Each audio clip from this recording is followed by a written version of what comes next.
Hello दोस्तों, स्वागत है आप सभी का मेरे यूट्यूब चैनल पर। तो दोस्तों, आज के टॉपिक में हम पढ़ेंगे आपका जो जैन धर्म और बौद्ध धर्म है, इन दोनों के बारे में हल्का सा इसको रिवीजन करेंगे। जैन धर्म बौद्ध धर्म अगर देखा जाए तो इतिहास की दृष्टि से काफ़ी इम्पोर्टेंट टॉपिक है आपका। जैन धर्म और बौद्ध धर्म कई बार यहाँ से क्वेश्चंस बनते हैं हर एग्ज़ाम में, लगभग वनडे एग्ज़ाम हो या फिर आपका प्री मेंस एग्ज़ाम हो। यहाँ से आपको फैक्ट याद करने होते हैं वनडे एग्ज़ाम्स के लिए। तो जैन धर्म और बौद्ध धर्म से हम इम्पोर्टेंट फैक्ट पढ़ेंगे जो आपके वनडे एग्ज़ाम्स में आते हैं। तो दोस्तों, चलिए इस सेशन को आज हम शुरू करते हैं। सबसे पहले हम शुरू करेंगे महावीर स्वामी से, ठीक है, यानी जैन धर्म से हम स्टार्ट करेंगे इस सेशन को। तो जैन धर्म के बारे में अगर हम देखें तो जैन धर्म के 24वें तीर्थंकर यानी अंतिम तीर्थंकर थे आपके महावीर स्वामी। पहले तीर्थंकर इसके थे ऋषभदेव, ठीक है, जिन्होंने जैन धर्म की स्थापना की थी। और अंतिम तीर्थंकर इसके थे महावीर स्वामी, ठीक है। महावीर स्वामी के बारे में अगर हम फैक्ट देखें तो महावीर स्वामी के बचपन का नाम था वर्धमान। बचपन का नाम था इनका वर्धमान। महावीर स्वामी के जो पिता थे, पिता का नाम था सिद्धार्थ, ठीक है। ये आपको फैक्ट याद रखने हैं कि जो जैन धर्म है उसके अंतिम और 24वें तीर्थंकर आपके महावीर स्वामी हैं। इसके प्रथम तीर्थंकर थे ऋषभदेव। महावीर स्वामी के बारे में अगर हमने बात की है तो इनके बचपन का नाम वर्धमान था, इनके पिता का नाम था सिद्धार्थ, इनकी माता का नाम था त्रिशला, ठीक है।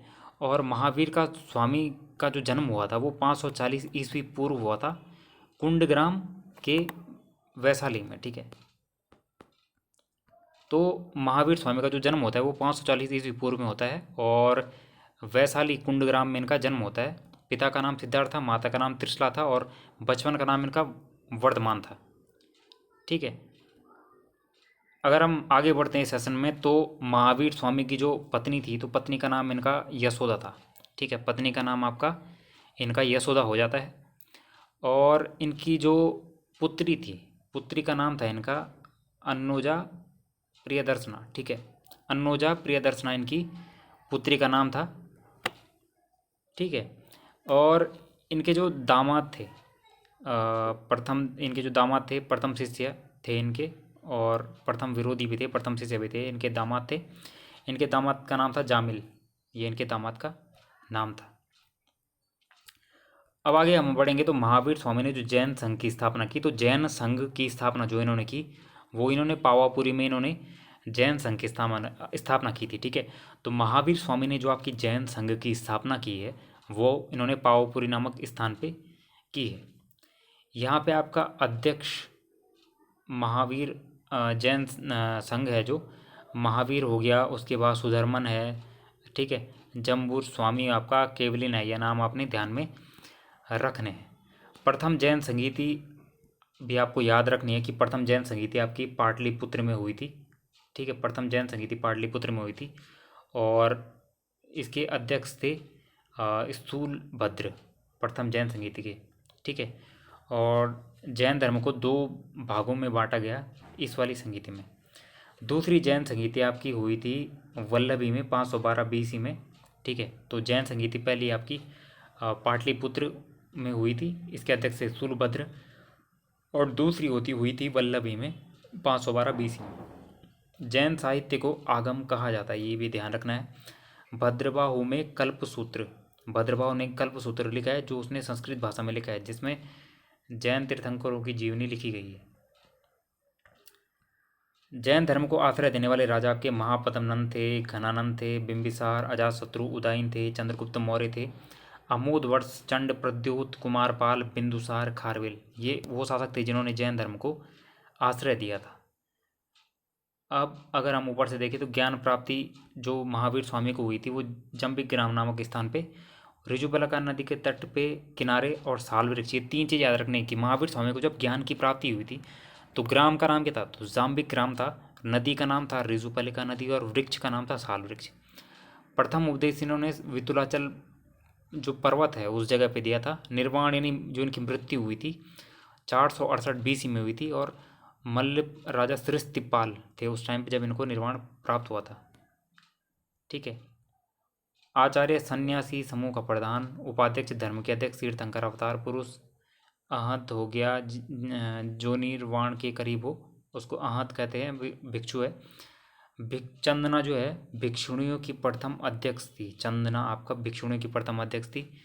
और चेलन्ना आपकी श्राविकाओं की प्रथम अध्यक्ष थी। श्वेतांबर दिगंबर में बढ़ गया था, तो श्वेतांबर के जो लीडर थे वो आपके स्थूलभद्र, और दिगंबर के जो दिगंबर समर्थक थे वो भद्रभाव के समर्थक थे। पंच महाव्रत जो इन्होंने दिया वो अहिंसा, सत्य, अस्तेय, अपरिग्रह और ब्रह्मचर्य, ये पंच महाव्रत हैं, ये बहुत इंपॉर्टेंट है। अहिंसा, सत्य, अस्तेय, अपरिग्रह, ब्रह्मचर्य। त्रिरत्न है जैन धर्म के सम्यक दर्शन, सम्यक ज्ञान और सम्यक आचरण। और जैन धर्म के जो दर्शन है वो हैं आपके एकांतवाद, स्यादवाद और अनिश्वरतावाद। ठीक है, तो ये आपके जैन धर्म से इम्पोर्टेंट फैक्ट हो जो आपके एग्जाम में आते हैं। ठीक है, अब हम देखेंगे बौद्ध धर्म के बारे में। तो बौद्ध धर्म के बारे में हम देखते हैं कि गौतम बुद्ध बौद्ध धर्म के संस्थापक थे। इनका जन्म 563 BC में हुआ था, कपिलवस्तु लुम्बिनी में।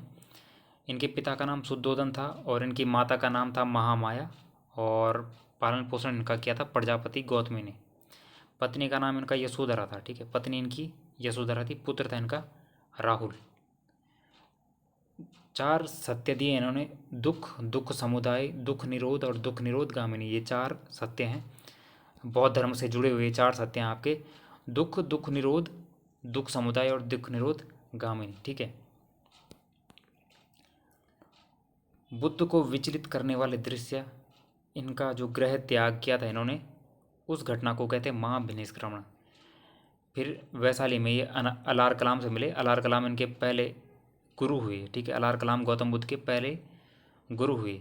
उसके बाद ये राजगीर गए, वहाँ ये रुद्र कलाम से मिले, तो इनके दूसरे गुरु हुए। तो पहले गुरु अलार कलाम और दूसरे गुरु थे इनके रुद्र कलाम।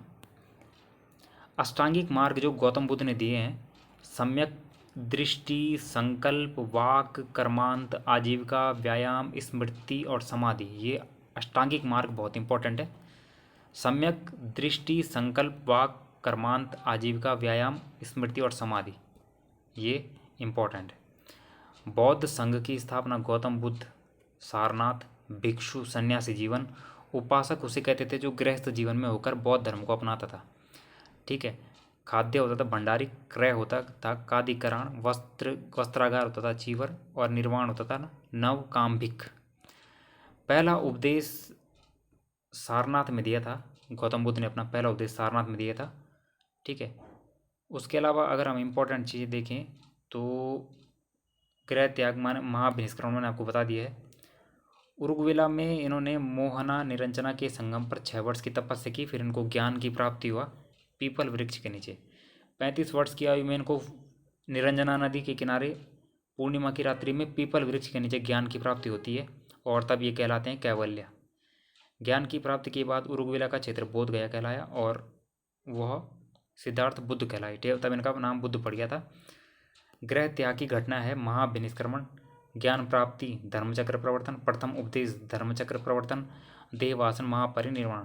जन्म का प्रतीक है कमल, गर्भ का हाथी, यौवन का सांड, ग्रह त्याग का घोड़ा, प्रथम उपदेश चक्र, ज्ञान बोधि वृक्ष, समृद्धि शेर, निर्वाण पदचिन्ह और मृत्यु का स्तूप है।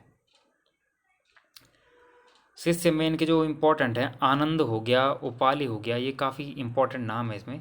आनंद और उपाली इनके शिष्य थे। उसके अलावा राहुल भी था, नंद भी था, सारीपुत्र था, कल्लिक था, और मोदगल्यान था, पंचवर्गीत ब्राह्मण हो गया आपका। उसके अलावा आपका बिंबिसार हो गया, अजातशत्रु हो गया, ये इनके अनुयायी भी थे। तो गौतम बुद्ध और महावीर स्वामी के बारे में हमने पढ़ लिया इंपॉर्टेंट चीज़ें। मिलते हैं आपको नेक्स्ट सेशन में। चैनल को लाइक, शेयर एंड सब्सक्राइब जरूर कीजिएगा। तब तक के लिए धन्यवाद, शुभ रात्रि।